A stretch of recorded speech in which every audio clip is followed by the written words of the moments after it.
económicos. Los que creyeron en esta ideología, hoy modernizada, transformada, evolucionada, cambiada, criticada y autocriticada, y adoptan esta forma de vida económica, esta forma de gobierno, será conocido como un gobierno marxista-leninista.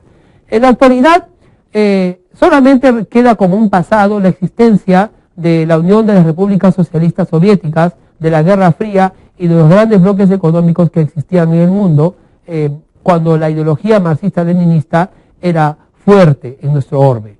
Quedan rezagos todavía en muchos sistemas de gobierno de esta forma de administrar, de esta forma de guiar los estados. Pero estas no son las únicas formas que podemos nosotros ver. Quiero leerlas algunas, entre otras, mientras vemos esta diapositiva. Así tenemos también los gobiernos de asamblea, los gobiernos directorales, los gobiernos parlamentarios, los gobiernos presidencialistas, los gobiernos binarios o compuestos y los gobiernos monoorgánicos. Todos estos gobiernos tienen en suma la característica referida al hecho de que cada uno de ellos responde a una ideología, a una forma de administración. Vamos a ver algunos de ellos para poder darnos una idea de cómo se gobierna el mundo en la actualidad. Vamos a ver el sistema parlamentarista. Leamos la diapositiva.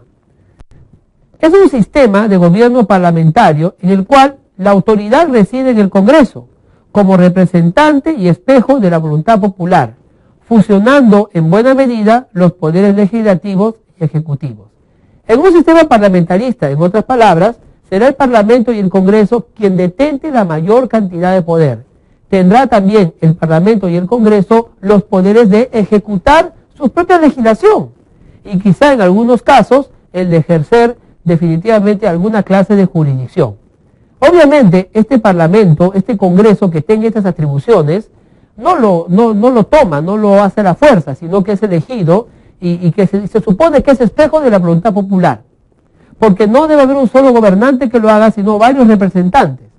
El sistema parlamentarista o parlamentarismo actualmente existe en muchos países. El jefe de gobierno se vuelve en todo caso en una institución de gobierno, valga la redundancia, que tiene por objetivo simplemente ejecutar esos acuerdos.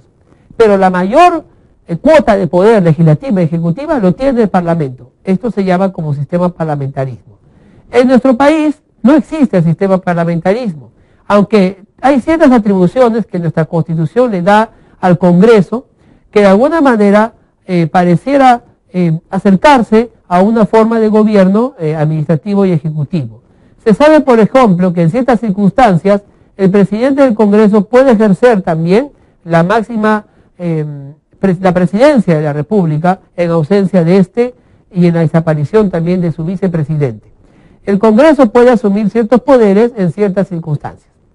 Bueno, se acostumbra a apuntar como ventaja del sistema parlamentarismo sobre el normalmente conocido como presidencialismo que todos conocemos, que es flexible y capaz de reaccionar a la opinión pública.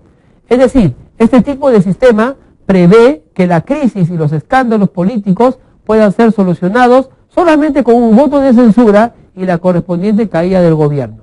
¿Esto qué significa? En un sistema parlamentarista no significa que no existe el presidente, ni tampoco existe o sugiere que no existe el jefe de gobierno. No, va a existir un jefe de gobierno y va a existir un presidente, pero va a estar sometido incluso a la voluntad del veto del Congreso, del parlamentarismo, del gobierno del Parlamento, del gobierno del sistema parlamentarista. El presidente es una figura débil ante el sistema parlamentarista, ante el Parlamento, quien emerge con facultades que la Constitución le ha dado para poder vetar y cambiar al jefe de gobierno cuando éste demuestre que no es idóneo para el ejercicio del cargo.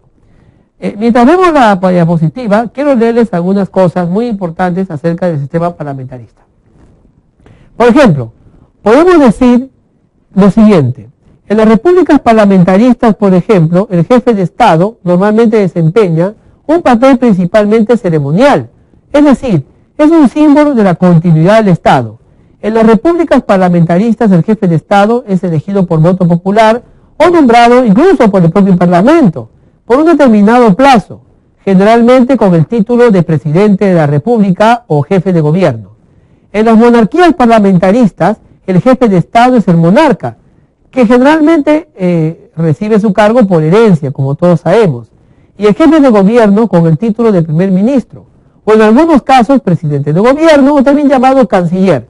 Efectivamente, él conduce los negocios del gobierno en coordinación con los demás ministros y miembros del gabinete, pero será el Parlamento quien finalmente sea el que tenga mayor poder.